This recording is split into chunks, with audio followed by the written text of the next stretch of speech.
ايه هات هاو. ايه ايه. شوف انت ما عندك شي حاجه تما. ايه ايه ايه. الله الله. انا اللي كنهضر طافي قاطع على الصوت سبت الاصال وكنهضر معاك ينزل.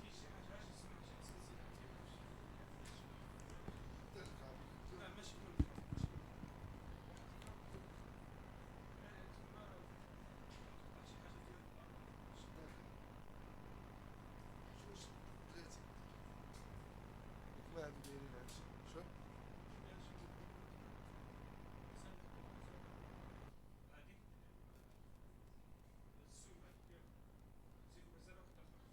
شوف.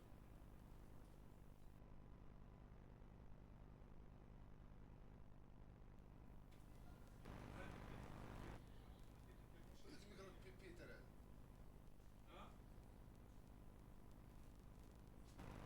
دوك انا فاهم. راه نبدل لك. راه نبدل لك.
ايه ايه ايه. اسمع دابا. ايه ايه ايه ايه. شيك ماك شعل الفولطون. حيلا خالد. يبقى تكون داير 48 فولت. شوف الفولطون واش طافيه. 48 فولت. طافيه ولا شاعله؟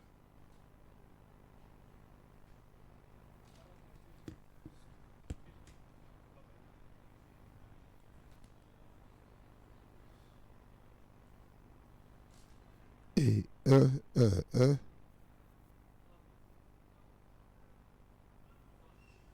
قلت لك شنو داير فيها؟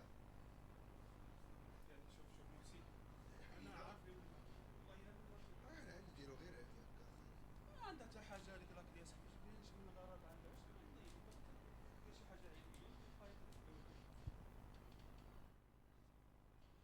ايه اه اه. ايه.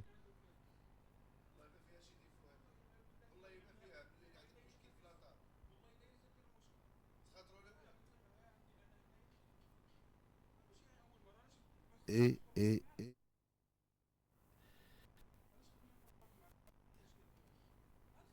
انا احب قعدنا انا وياه هذاك النهار بدلت الكانالات انا وحكيم في الرباط. ايه ايه ايه. بسم الله الرحمن الرحيم. ايه.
ايه ايه ايه ايه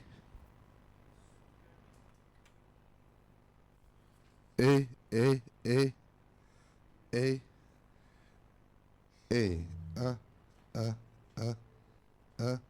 هات شو احبس احبس.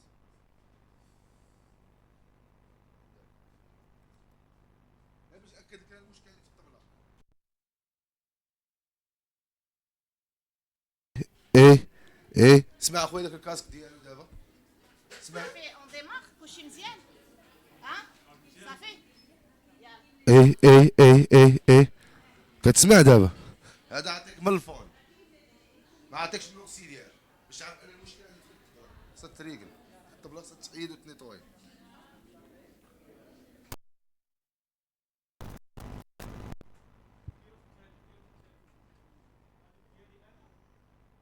صافي هذا شوف هذا.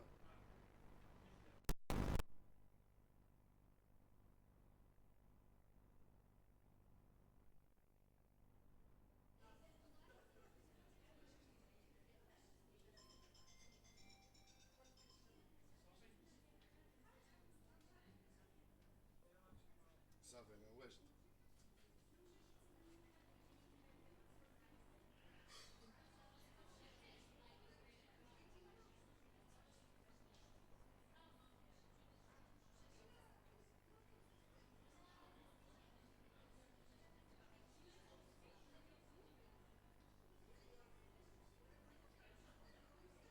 انا عطيك في الطروه يلا. ايه اه اه.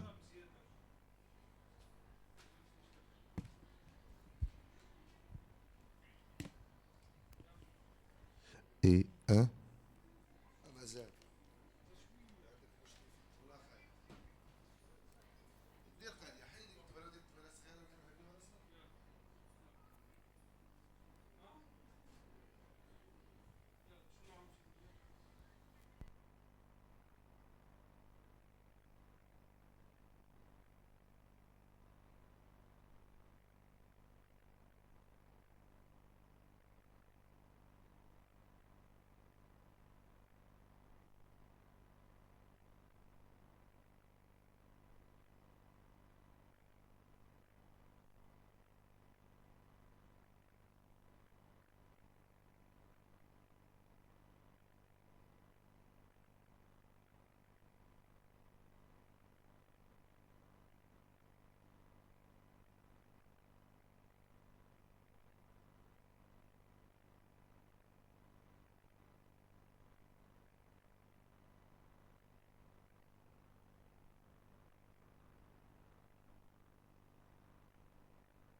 Et un.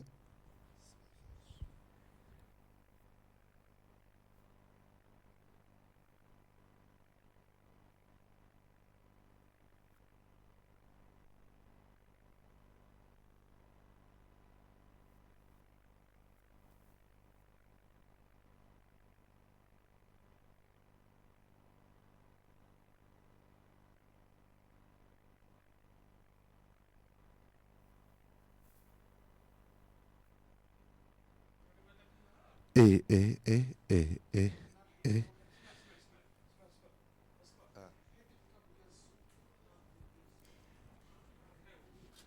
هذا ديزاكتيف يا خالي. ها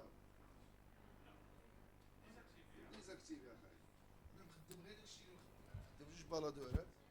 هانت كرافه ميكرو بيبيتر. هادو جوج صونفيلات. ها هما جوج صونفيلات. غني هادو كاع تفيقوا جي دي صونفيلات. هانت ايه. ها شوف. ها شوف.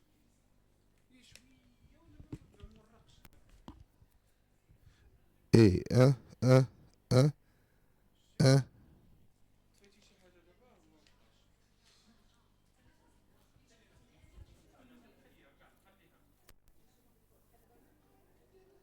وما يمكنش تفوت بيبيتر هنا. شوف. ما كاينش. ما كاينش. دابا نشعل بيبيتر.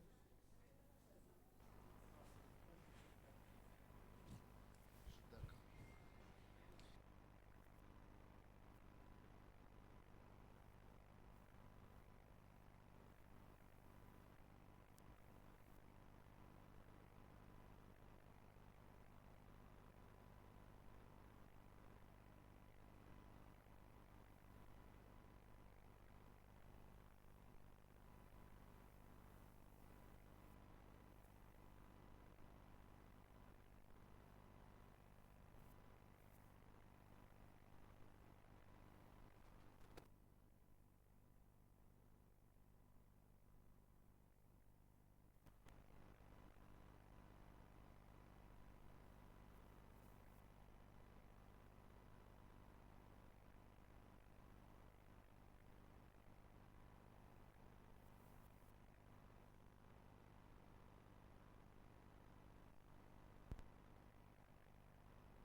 تس.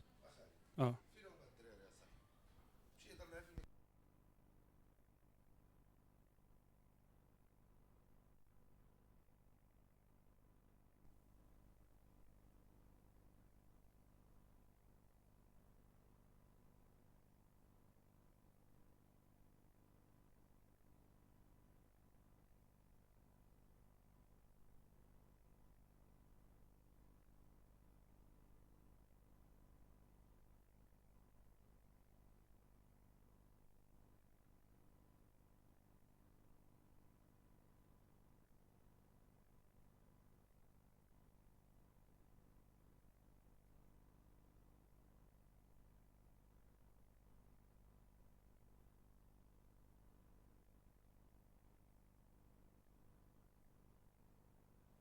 تس تس. تس تس.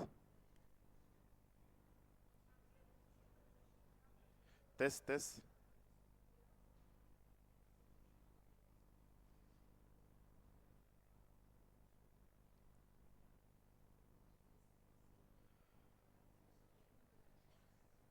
تس تس تس. الله.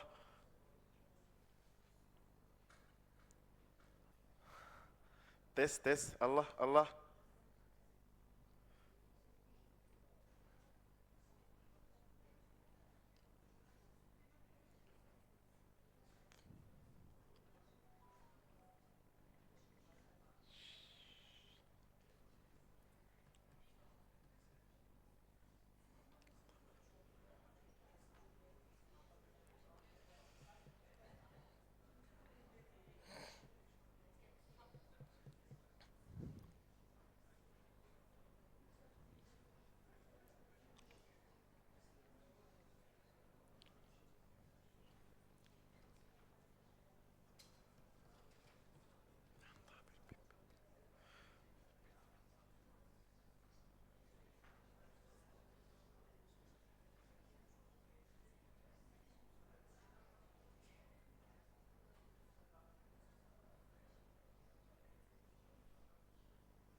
لنا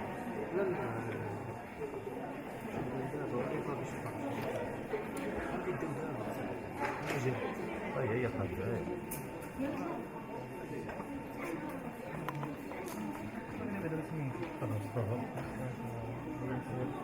يصير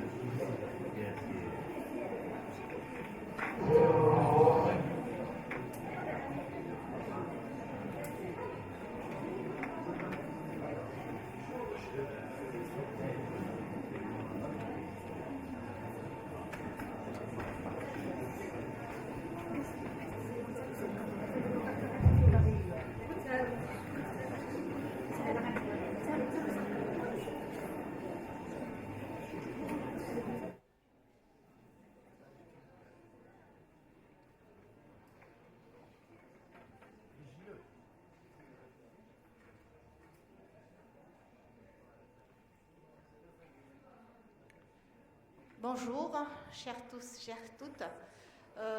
Je vous souhaite la bienvenue à la 9e édition de notre congrès international de toxicologie. Et avant que je présente mon mot d'ouverture, on va commencer par les Marocains.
Chers tous et chères toutes, je vous souhaite la bienvenue à notre 9e édition internationale de toxicologie. Ce congrès organisé cette année autour de la thématique simulation en toxicologie. En reconnaissant le rôle très important de cette simulation en toxicologie, comme vous le savez très bien, c'est une approche innovative qui met la sécurité du patient au centre des pratiques médicales. Elle permet d'améliorer les compétences des professionnels de santé. Elle permet aussi d'aider les jeunes à maîtriser les techniques et elle permet aussi de gérer des situations real life en toute sécurité et en dehors de tout risque pour le patient. Ce congrès a été organisé pour la 4e fois à Fès. Cette ville choisie pour sa richesse culturelle, historique aussi, et elle nous donne et nous offre une atmosphère très exceptionnelle pour lier l'utilité des échanges académiques avec la découverte, avec le plaisir de la découverte patrimoniale. Ce congrès a été réalisé en collaboration avec plusieurs sociétés savantes, la Société française de toxicologie analytique, la Société de toxicologie clinique, l'Association marocaine de santé, environnement et toxicologie, the Middle East and North Africa Association of Clinical Toxicology, le Centre antipoison et de pharmacovigilance du Maroc, la Faculté de médecine, de pharmacie et de médecine dentaire de Fès et le Centre hospitalier universitaire de Fès. Donc je profite de cette occasion pour les remercier pour leur collaboration, pour leur précieux support. Sans leur collaboration, sans leur aide précieuse, ce congrès n'aurait pas vu le jour.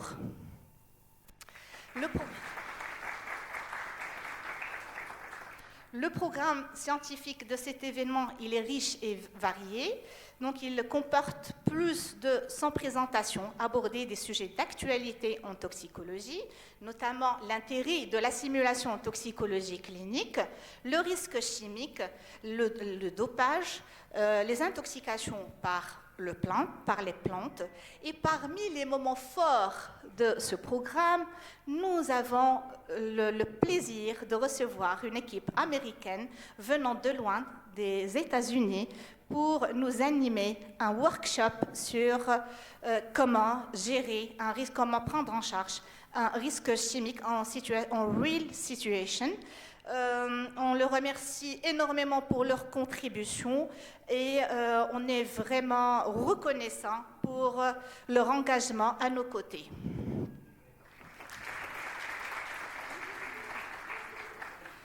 Le programme scientifique comporte également un panel d'experts concernant la prise en charge des intoxications par le phosphure d'aluminium et de zinc. C'est un vrai problème de santé publique au Maroc, vu sa fréquence, sa gravité, son taux important de létalité et aussi le manque d'un protocole standardisé de prise en charge thérapeutique. Donc voilà, finalement, je vous souhaite un très très bon séjour scientifique parmi nous, plein d'échanges, de collaboration, d'amitié aussi et d'ondes positives, et bienvenue à Fès.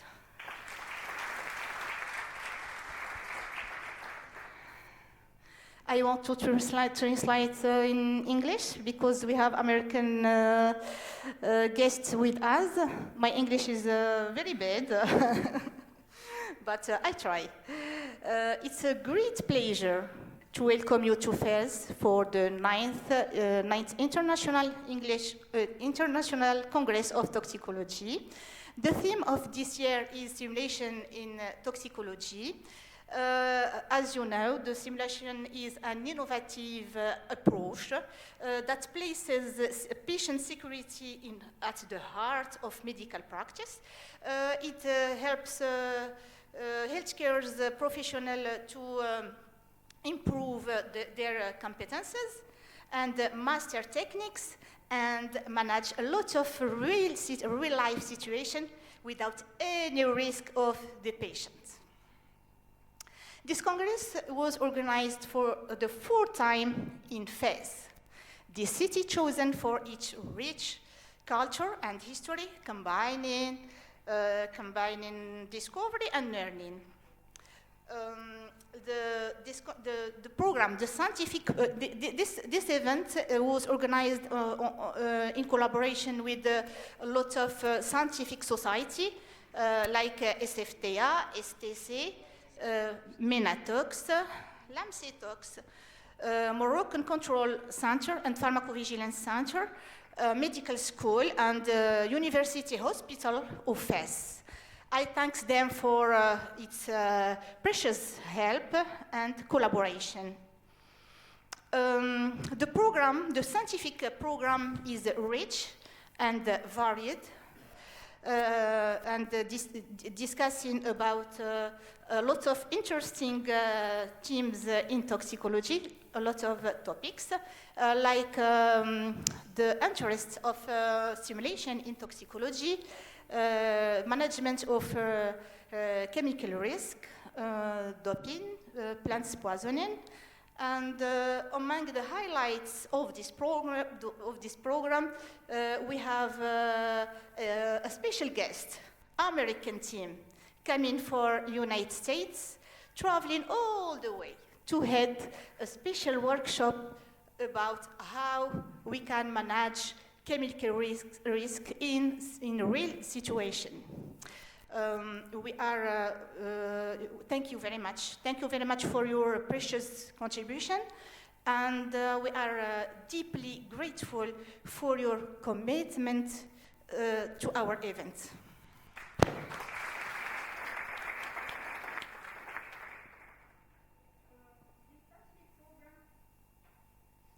The scientific program includes also a panel of experts debating about a major public health problem in Morocco.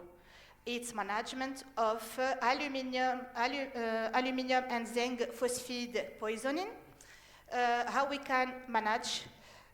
It's a very problem in Morocco because its frequency, severity, high rate of lethality, and lack of standardized therapeutic protocol.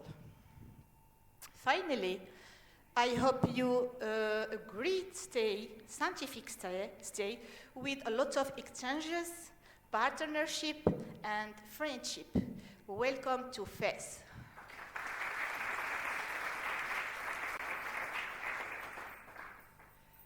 Donc, on va commencer notre première session sur la simulation en toxicologie et j'appelle professeur Bokhta et Madame Souleymani pour la modération de la première session.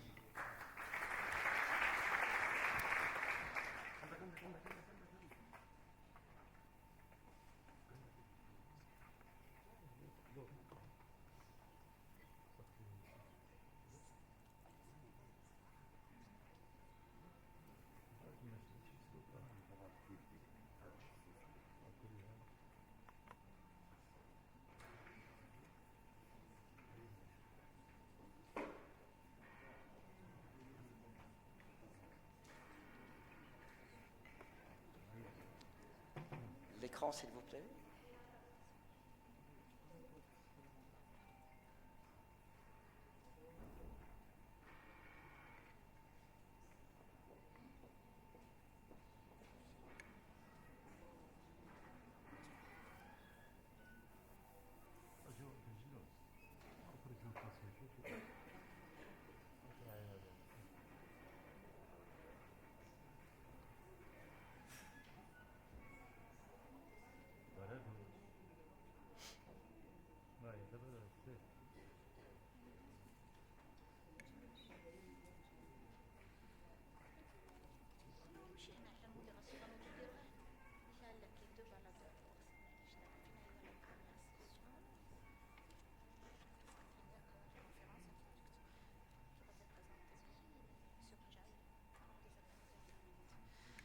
Donc, je donne directement la parole à professeur Bokhta, qui va remplacer professeur Qnjeh, qui a eu un désagrément de dernière minute. Donc, nous avons le plaisir de l'avoir parmi nous et il va nous présenter la conférence introductive sur la simulation en toxicologie.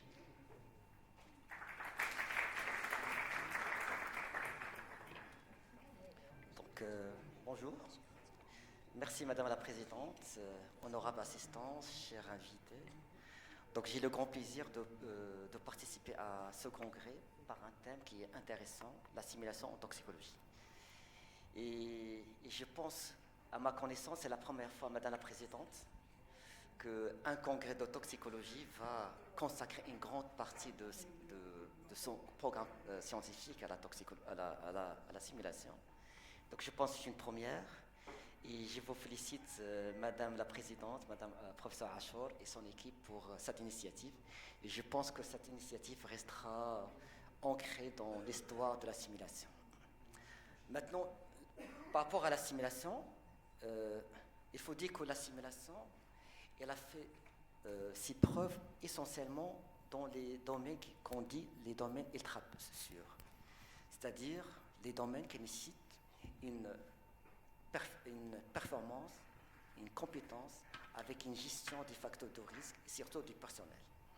Et parmi ces domaines, donc les premiers domaines qui ont utilisé la simulation, il y a la marine marchande, puis il y a le nucléaire, et puis il y a l'aéronautique. Et effectivement, grâce à la simulation, donc malgré la densité du trafic aérien, vous voyez, malgré la densité de trafic aérien, grâce à la simulation, on a pu réduire d'une manière drastique le nombre des accidents aériens qui sont mortels. Et vous voyez, donc, quoique la densité aérienne elle est très importante, le nombre des accidents elle est faible. Et en grande partie, on est arrivé à ce résultat grâce à la simulation. Maintenant, vu ces exploits, Donc la simulation a été extrapolée à la santé. Pourquoi? Parce que en 2002, en 2001, il y a eu un rapport, un fameux rapport américain qu'on appelle To Err is Human. Et dans ce rapport, le gouvernement américain il avait demandé de faire un rapport sur les accidents qui se trouvent à l'hôpital. Et dans ce rapport, il s'est avéré que à peu près 44 000 personnes décèdent dans l'hôpital à cause des erreurs médicales. À cause des erreurs médicales. Et ces erreurs sont liées en grande partie soit à des erreurs liées au diagnostic, soit à des erreurs liées au traitement, soit à des erreurs liées à l'oubli des procédures ou des processus de prévention, ou tout simplement à des erreurs liées à la communication et au système. Et depuis, donc le gouvernement américain, il a obligé à ce que la simulation soit entrée d'une manière forte dans le processus de formation des médecins, que ce soit dans le domaine de la santé d'une manière générale, que ce soit pour les médecins, que ce soit pour les infirmiers. Et effectivement, dans un temps très court, donc la simulation en médecine, elle a permis de réduire le risque lié à certains domaines qui étaient très dangereux, par exemple pour l'anesthésie, pour l'endoscopie, pour la transfusion. Donc finalement, grâce à la simulation, et en parallèle à d'autres mesures, on a pu transformer certains domaines qui étaient très dangereux à des domaines qui sont très sûrs, qui sont devenus très sûrs. Donc cet engouement par rapport à la simulation en domaine est témoigné par le nombre de publications, et vous voyez le nombre exponentiel des publications ces dernières années. Cela veut dire qu'il y a un engouement important de la simulation dans le domaine de la santé. Maintenant, pourquoi on a eu cet exploit? C'est-à-dire, quel est le secret de cet exploit? Pourquoi la simulation médicale elle a pu transformer effectivement le domaine de la santé de manière générale? Et donc, il y a plusieurs raisons. La première raison, c'est que la simulation elle a un intérêt pédagogique. Deuxièmement, la simulation elle a un intérêt éthique. Troisièmement, la simulation elle a un intérêt économique. Et puis, un intérêt docimologique, c'est-à-dire grâce à la simulation, on pourra faire l'évaluation. Et cinquièmement, la simulation est devenue un objet ou un sujet de recherche. Maintenant, par rapport à la pédagogie, effectivement, la simulation a un intérêt pédagogique. Et effectivement, la définition de la simulation, c'est la pédagogie.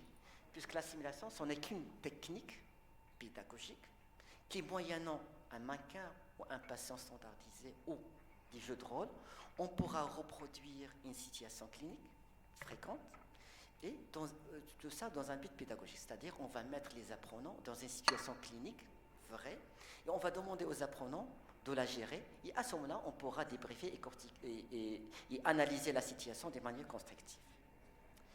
Et donc, la simulation, il permet d'acquérir des connaissances. Ces connaissances, oui, on pourra les avoir dans un cours magistral classique, traditionnel.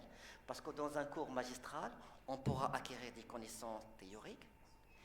Mais dans un cours classique, donc l'étudiant, il ne pourra apprendre qu'à répondre à certaines questions qui sont directes. Par exemple, le qui, le quoi, le où et le quand. Mais avec la simulation, on pourra aller plus loin. C'est-à-dire, avec la simulation, on pourra apprendre à raisonner. C'est-à-dire, la simulation est le meilleur moyen pour apprendre un raisonnement clinique.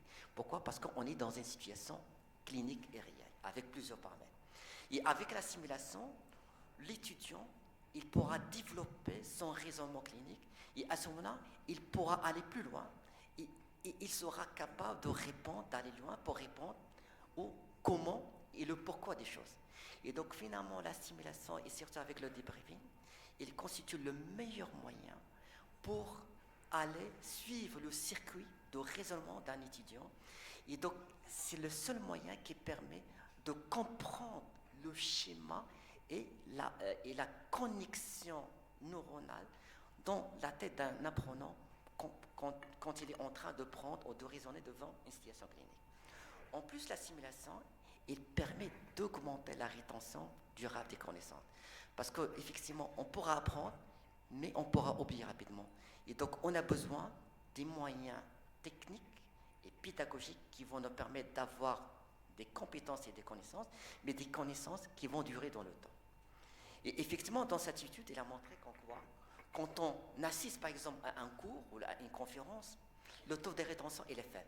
C'est-à-dire, une fois on va sortir de cette conférence, finalement, combien on va retenir? On va retenir que 5%. Maintenant, quand on regarde, le taux de rétention, il devient plus important, il passe à 10%. Mais avec l'assimilation, puisqu'il y a une discussion, il y a une pratique, il y a une communication, donc le taux de rétention, il pourra arriver jusqu'à 75%. Donc finalement, l'assimilation, il permet d'acquérir des connaissances, oui, mais surtout, il assure la durabilité de ces connaissances. En plus, l'assimilation, il permet d'acquérir les compétences techniques. Les compétences techniques, pourquoi? Parce qu'avec l'assimilation, on pourra faire un geste, et ce geste, on pourra le faire plusieurs fois. On a le droit de le répéter jusqu'à ce qu'on soit capable de maîtriser le geste. Avec l'assimilation, on a le droit de commettre des erreurs. Oui. Pourquoi? Parce que l'erreur est un droit fondamental de l'apprenant. C'est-à-dire que pour que l'apprenant apprenne, il doit se sentir à l'aise et donc il doit avoir la possibilité de commettre une erreur. Mais bien sûr, cette erreur, on ne doit pas la commettre sur un patient. D'où l'intérêt, effectivement, de faire l'assimilation. Comme ça, on peut commettre l'erreur la première fois, la deuxième fois, la troisième fois. Une fois on maîtrise le sujet, à ce moment-là, on pourra passer au patient. Et bien sûr, avec l'assimilation, on pourra apprendre à gérer des situations qui sont très rares, soit des situations qui sont habituelles, et parfois même des situations très rares, par exemple la gestion d'un afflux massif. En plus des compétences non techniques, l'assimilation, il permet d'acquérir des compétences non techniques, à savoir comment travailler en équipe, c'est-à-dire la communication entre les intervenants, comment avoir une coordination parfaite au sein de l'équipe, comment répartir les tâches. Parce qu'on pourra en travailler en équipe, mais le travail il pourra être désordonné, et s'il est désordonné, donc on n'aura pas l'efficacité. Donc avec l'assimilation, on va s'organiser, on pourra apprendre cet esprit de travail d'équipe. En plus qu'il y ait des travail d'équipe, il faut qu'il y ait un leadership. D'accord? Donc il faut identifier un leader, et avec l'assimilation, on pourra apprendre à prendre des décisions. Pourquoi? Parce que quand on est devant une situation clinique, donc on pourra se retrouver avec plusieurs personnes, mais devant le patient ou devant la situation clinique, c'est très difficile de prendre l'initiative et de prendre une décision.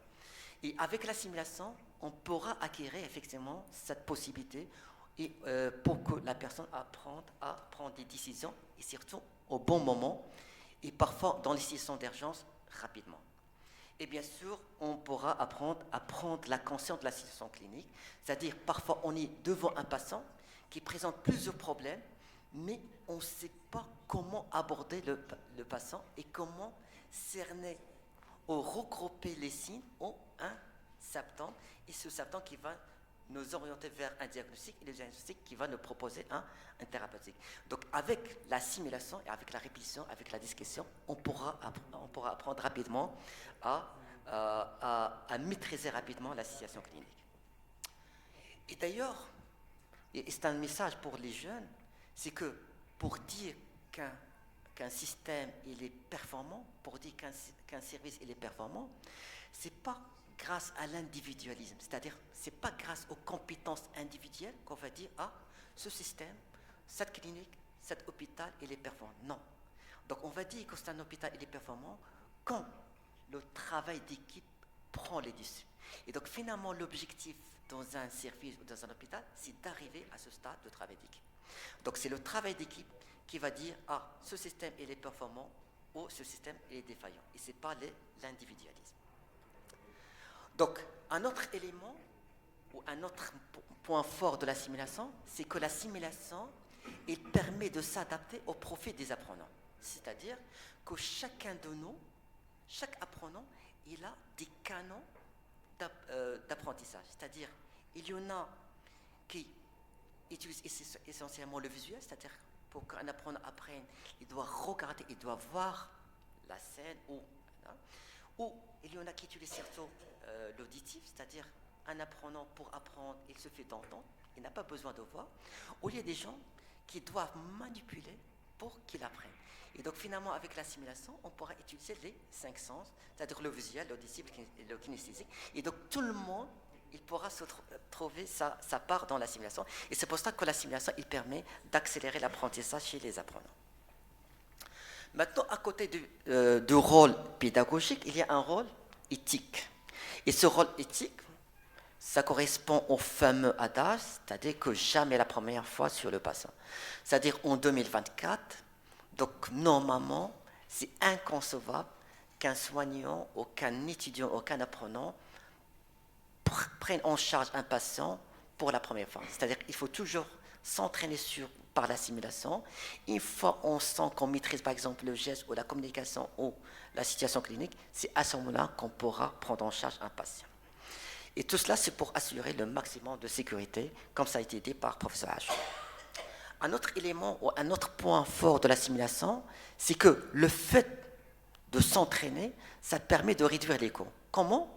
Parce que quand on s'entraîne, bien sûr, on va réduire le gaspillage du matériel, que ce soit le médical ou le fongible. Le gaspillage, par exemple, en oxygène, et ça, c'est des messages, par exemple, un patient en réanimation. Donc, quand on met un patient en réanimation sous oxygène, quand le patient, on le transfère, on oublie de fermer l'oxygène, et ça sera un gaspillage. Donc, la simulation, il permet de nous rappeler toujours de cet élément qui paraît banal, mais ça coûte très cher à la communauté. Et bien sûr, la simulation, il permet de diminuer ou de réduire d'une manière drastique le nombre ou l'incident des événements indésirables. Et qui dit événements indésirables, ça permet de diminuer le coût lié à l'indemnisation des victimes qui sont victimes des erreurs médicales. En plus de ça, la simulation il a un intérêt docimologique, c'est-à-dire on pourra utiliser la simulation en plus de l'apprentissage à l'évaluation. C'est-à-dire il y a des apprenants qu'on pourra les évaluer grâce à la simulation. Et on a avec nous les Américains. Et donc les Américains, qu'est-ce qu'ils font? C'est-à-dire pour évaluer un nouveau élément qui va intégrer une équipe, ils ne l'évaluent pas sur le CV. Non, ils essayent de l'évaluer sur les différents types de compétences, c'est-à-dire les connaissances, les compétences techniques et surtout le relationnel. Et il n'y a pas mieux pour évaluer ça que de mettre la personne ou le candidat dans une situation de simulation. Et comme ça, on va voir comment il raisonne, comment il parle, comment il communique et comment il intègre une équipe. Et donc la simulation, on pourra l'utiliser comme un moyen d'évaluation. Maintenant, sur le plan pratique, comment ça se passe la simulation? La simulation, il comprend 3 étapes. Il commence toujours par un briefing, c'est-à-dire pendant le briefing, on reçoit les apprenants, on leur présente le milieu, l'environnement, la situation clinique et les objectifs, c'est-à-dire on doit préciser les objectifs à l'apprenant qui va prendre en charge la situation clinique. Et puis on va donner 10 à 15 minutes à l'apprenant ou aux apprenants pour qu'ils gèrent une situation clinique. Et à la fin, on va faire un débriefing, c'est-à-dire on va réunir tous les participants pour qu'on analyse d'une manière constructive leur prise en charge. Et à ce moment-là, on pourra comprendre effectivement le pourquoi et le comment de leurs gestes. Et à la fin, on pourra sortir avec des éléments, ce qu'on appelle les très grands messages.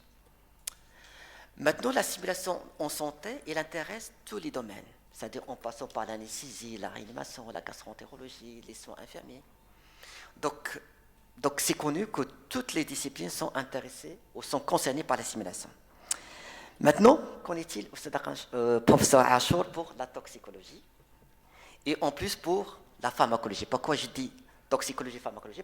Parce que ce sont 2 disciplines qui sont liées et donc je pense que la toxicologie et la pharmacologie, ils s'intéressent toujours à la physiologie et au mécanisme.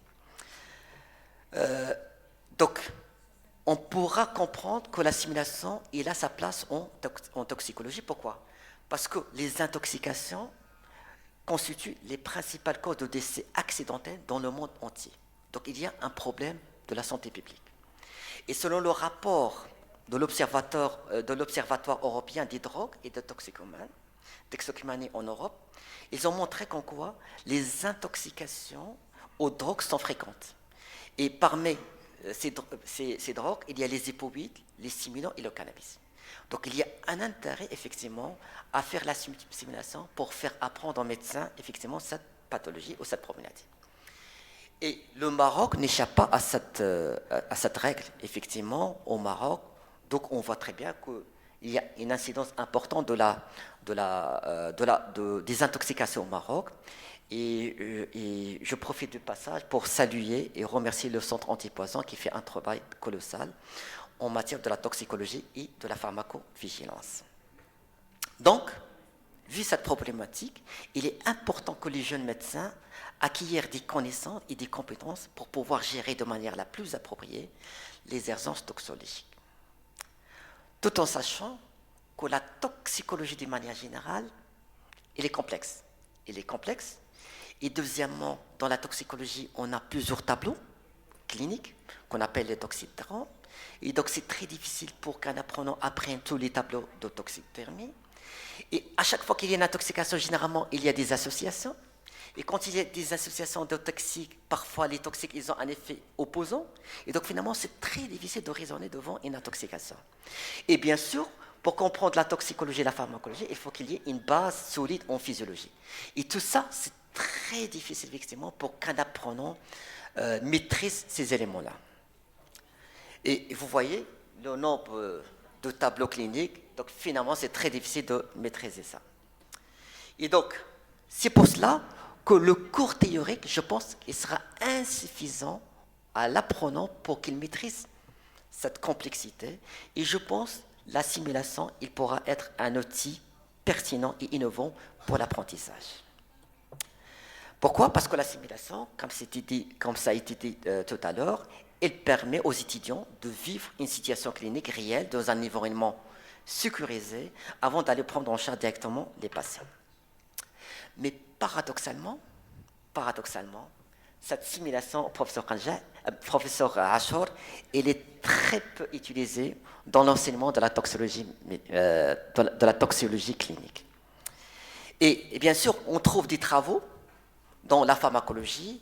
Par exemple, il y a plusieurs travaux qui ont montré l'intérêt de la simulation dans la gestion des antiarythmiques, pour la compréhension des mécanismes d'action du curare, pour la compréhension des mécanismes d'action des anesthésiques volatiles, le fonctionnement des systèmes autonomes et dans le fonctionnement ou dans le mécanisme d'action des opioïdes.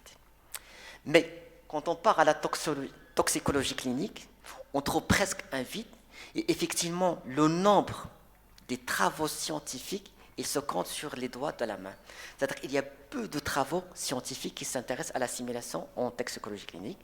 Et pour vous donner une idée globale sur l'intérêt de la simulation en toxicologie, pour qu'on pourra, à ce moment-là, on pourra s'en lancer effectivement et promouvoir cette discipline dans la toxicologie.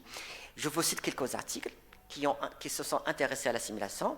Par exemple, dans le premier travail qui a été réalisé à l'Université de Hawaï, ils ont instauré un programme pour l'apprentissage de la gestion de l'overdose en morphinique.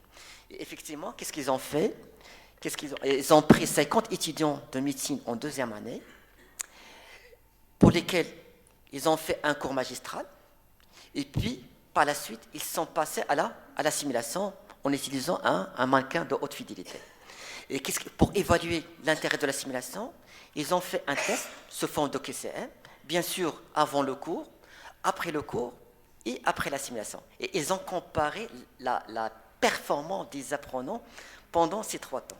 Et effectivement, qu'est-ce qu'ils ont constaté? Ils ont constaté, effectivement, bien sûr, après le cours magistral, donc il y a une nette amélioration, mais cette amélioration, il devient beaucoup plus importante après la simulation. Donc la simulation, elle permet d'améliorer les connaissances théoriques et la gestion de l'overdose en morphinique. Et bien sûr, si vous voyez ici, c'est-à-dire que la simulation, elle permet même d'améliorer la confiance en soi. C'est-à-dire pas seulement l'apprenant, il apprend à gérer, mais il obtient une confiance en soi. Et bien sûr, devant un patient, on a besoin de cette confiance en soi. Un autre travail qui a évalué l'intérêt de la simulation dans la gestion des situations d'urgence en toxicologie. Et donc, effectivement, aux États-Unis, donc ils ont fait un travail, c'est-à-dire ils ont fait une étude randomisée, et dans cette étude randomisée, ils ont pris dans ce travail des résidents en médecine d'urgence.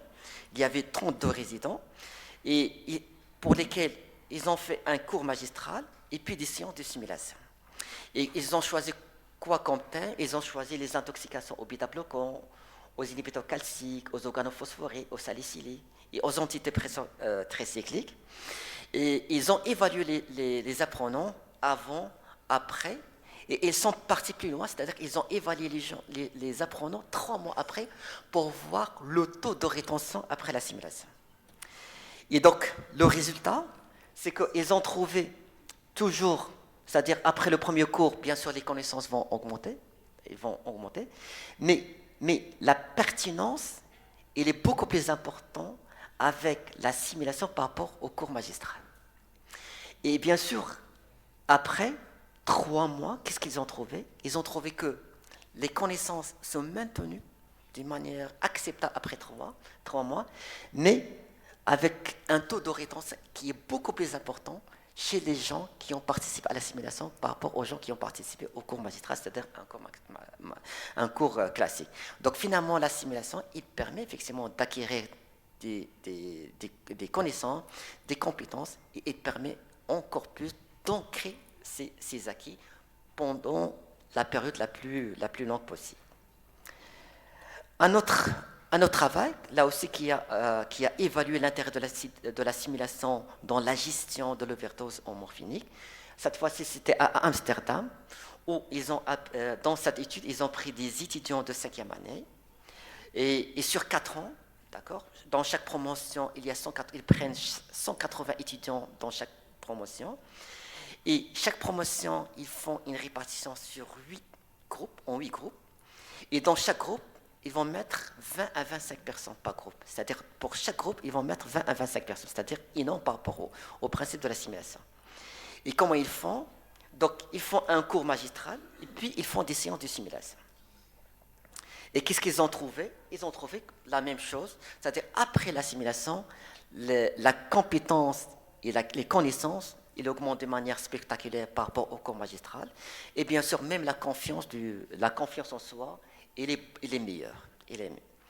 Donc, au total, qu'est-ce qu'on va dire? On va dire que la simulation est une technique complémentaire d'apprentissage. C'est-à-dire qu'on ne pourra jamais dire que la simulation, il doit remplacer le cours magistral. Donc, chaque technique, il a sa place, mais la simulation est une technique complémentaire qu'on pourra la rajouter effectivement au cours magistral. Pourquoi? Parce que la simulation, il permet d'assurer le lien entre les connaissances théoriques et les connaissances pratiques. Et donc, il permet de réduire le gap ou le fossé entre la théorie et la pratique.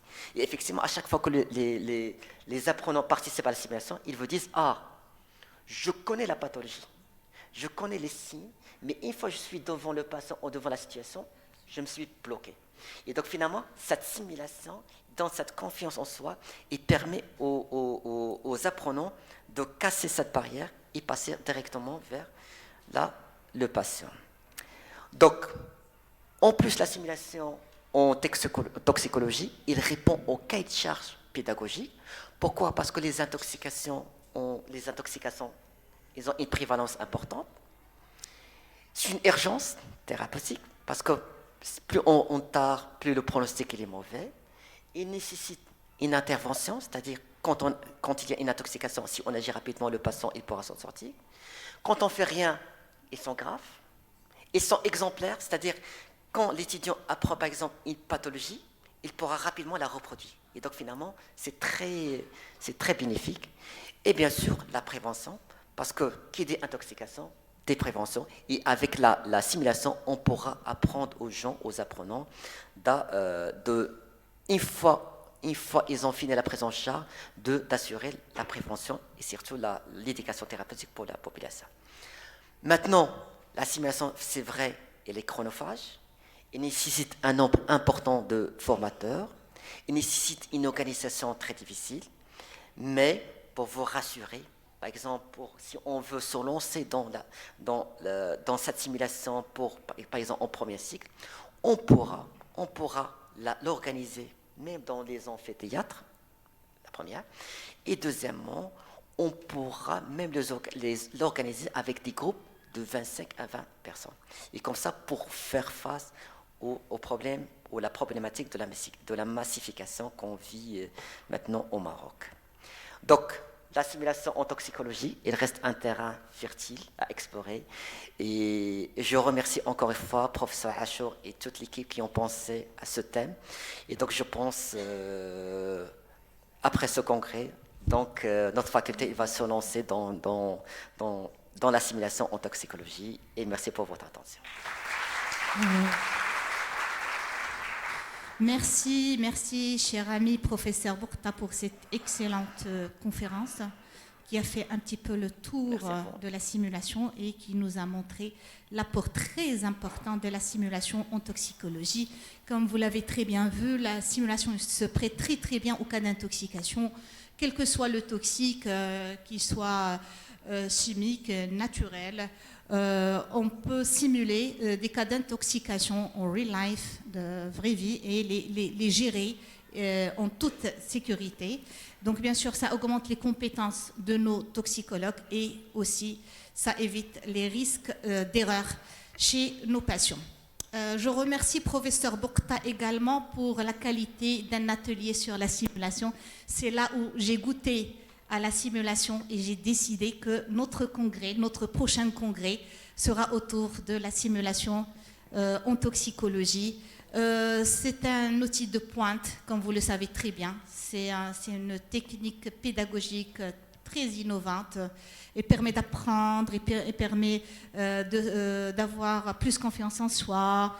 Surtout que la toxicologie, généralement, c'est une urgence.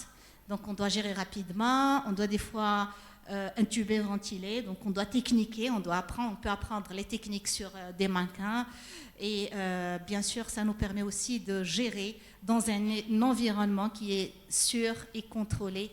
Et donc quand on a le cas réel, quand on est dans la vraie vie, on est plus confiant parce qu'on peut gérer rapidement et bien sûr avec beaucoup plus de compétences ces cas d'intoxication. Merci encore une fois, cher ami. Et je vous merci invite à vous. Merci. Donc, et je vous invite à une petite pause parce qu'on a pris assez de retard dans le démarrage. Une petite pause. Mais avant la pause, est-ce qu'il y a des questions dans la salle? Juste 2 questions.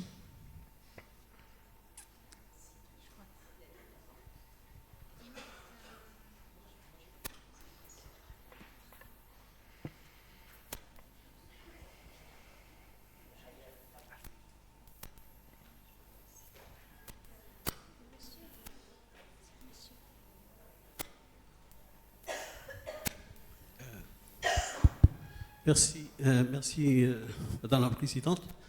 Merci, professeur, pour votre exposé. Merci à vous.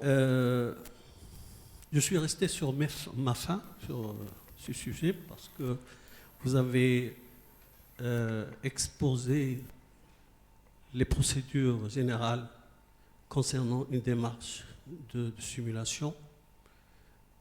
Après, j'ai senti qu'il y a une nuance vers une application vers un patient isolé. Mais en arrivant en toxicologie, qui est le sujet de notre congrès, il y avait très peu d'apports concernant les intoxications qui sont généralement des intoxications massives. J'aurais aimé que vous apportiez par exemple le cas d'une toxi-infection qui est très courant au Maroc, qui sont les procédures de simulation. Je crois qu'il en existe quand même auprès du ministère, auprès des pratiquants.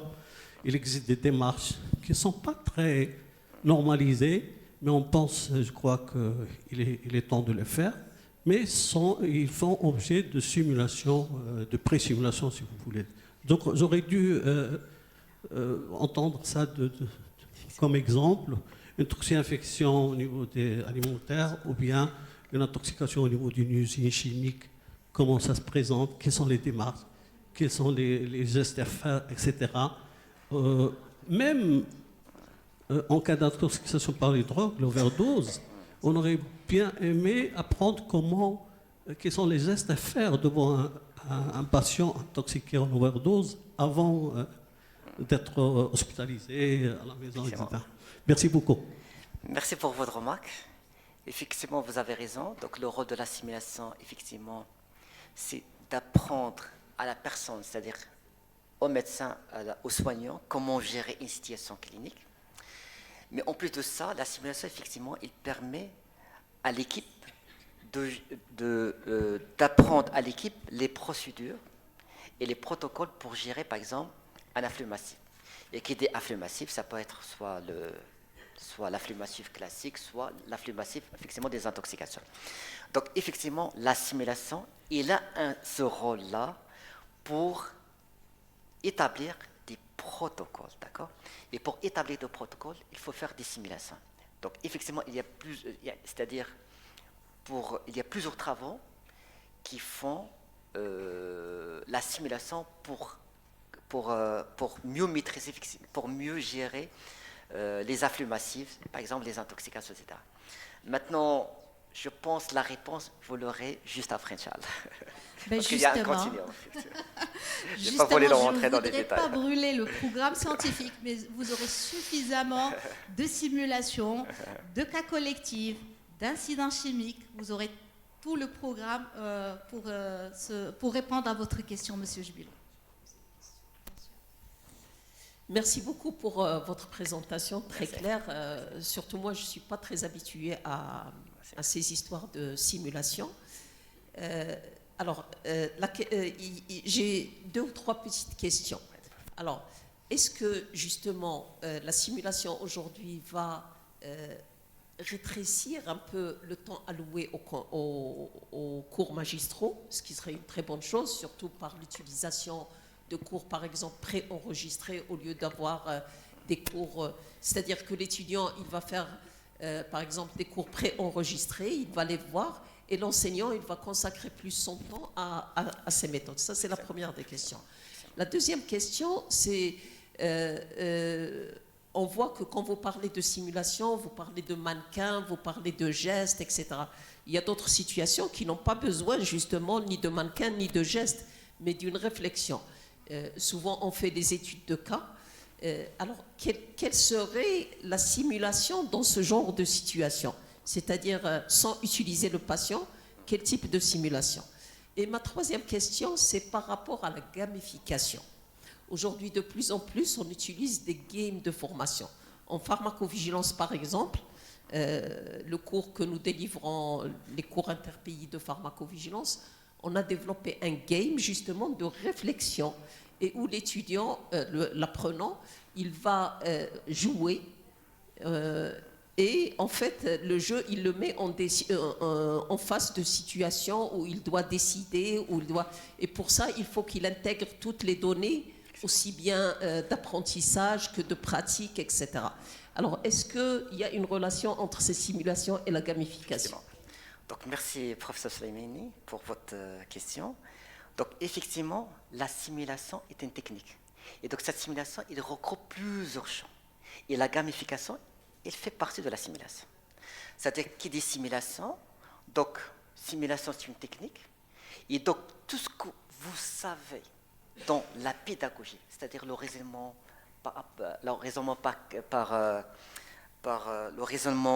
par résolution des problèmes, le raisonnement par étude de cas, l'apprentissage des gestes, faire des simulations sur des mannequins, ou faire tout simplement des jeux de rôle, tout ça, ça rentre dans la simulation. Donc tout ça, c'est la simulation. Et donc, c'est un message très important, et je suis très content pour votre remarque, parce que qui dit simulation, la plupart du temps, les gens ils pensent au mannequin. Non. Le mannequin, il a sa place uniquement dans certaines situations précises. Mais dans la grande partie, on n'a pas besoin de mannequin. D'accord. Donc finalement, on pourra faire la simulation avec rien. Et c'est ça le point fort de la simulation. Donc, et deuxièmement, puisqu'on n'aura besoin de rien, c'est-à-dire je peux imaginer par exemple dans un amphi, dans un cours de toxicologie ou de pharmacologie, je pourrais jouer un scénario de simulation où je pourrais demander à un volontaire, par exemple, de se mettre dans la peau de quelqu'un qui va être vexé, par exemple, d'une overdose ou d'une intoxication. Et à ce moment-là, les étudiants vont voir avec leurs yeux les signes, les symptômes et l'interrogatoire, la gestion et le traitement. Et ça, c'est un point très important qui est offert par la simulation. Maintenant, l'intérêt de la simulation, effectivement, c'est un outil pédagogique, mais qui est complémentaire.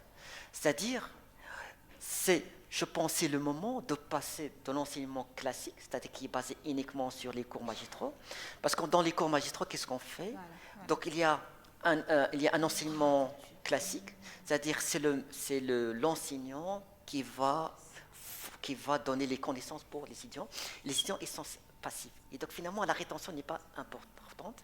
Donc, maintenant, qu'est-ce qu'on fait? On fait ce qu'on appelle l'approche de la classe inversée. C'est-à-dire, qu'est-ce que je dois faire? Je vais donner à l'apprenant, effectivement, tout ce qui est théorie. Il va le préparer à l'avance. Il va essayer de comprendre le maximum.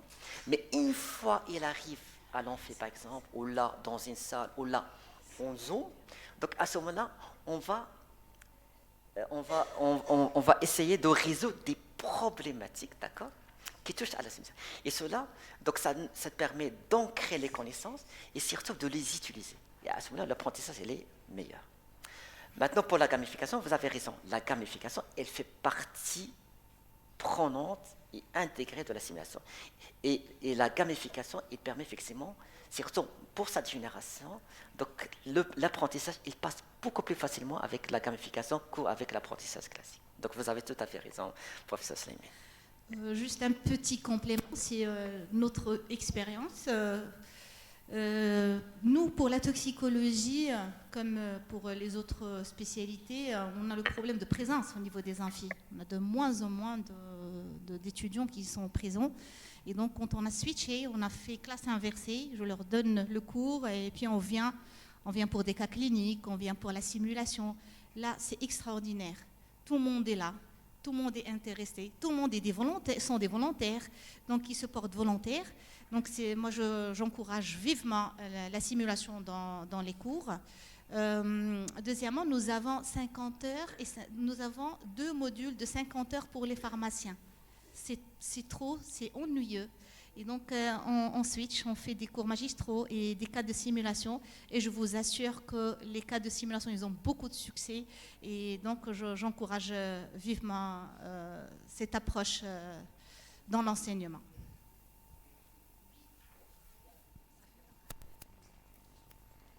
Une dernière question.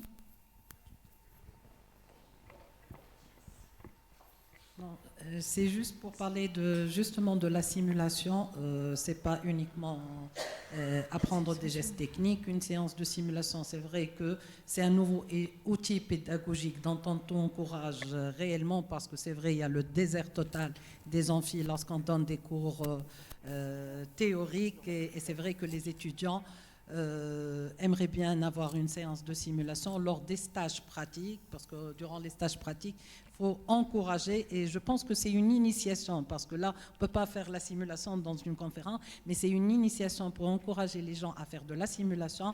Une séance de simulation, ça se prépare en 1 mois ou 2 mois, donc il n'y a pas d'improvisation, et la simulation sert pour apprendre des objectifs bien spécifiques. Toute séance de simulation, c'est pour un objectif bien spécifique. Donc, lors des stages pratiques, il vaut mieux encourager de faire de la simulation. C'est vrai, en toxico, c'est des scénarios qui se préparent avec des objectifs bien spécifiques pour l'enseignement. Et chef de service de la réanimation en même temps. Merci beaucoup pour votre intervention.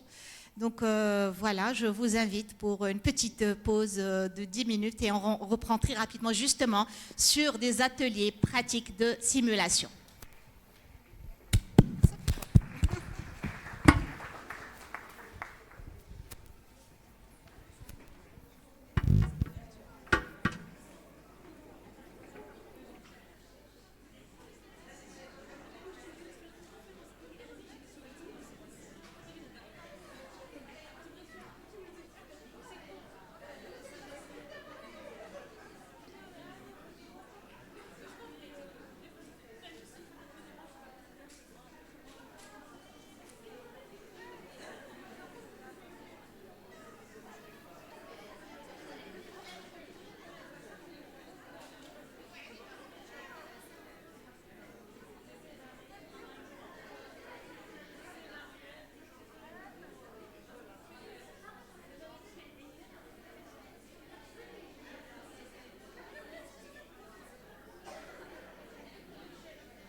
يلا صاحبي هذاك الشيء اللي دخلت البارح قالوا لك ما هوش ماشي هو هذاك عاود انا وياه سوا هنا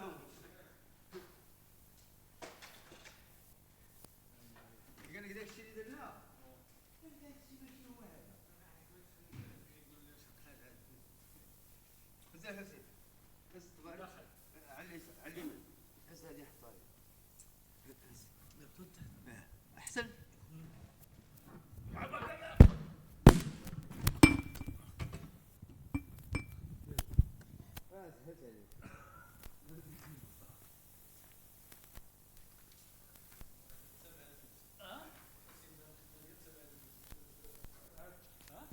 وسير انت قال لي واش كتصوني دابا سير وانت خلينا حنا نخدموا سير غير سير يا شباب انتوما كفيتوا انا كاع ما كناكلوش الصيد انا صايد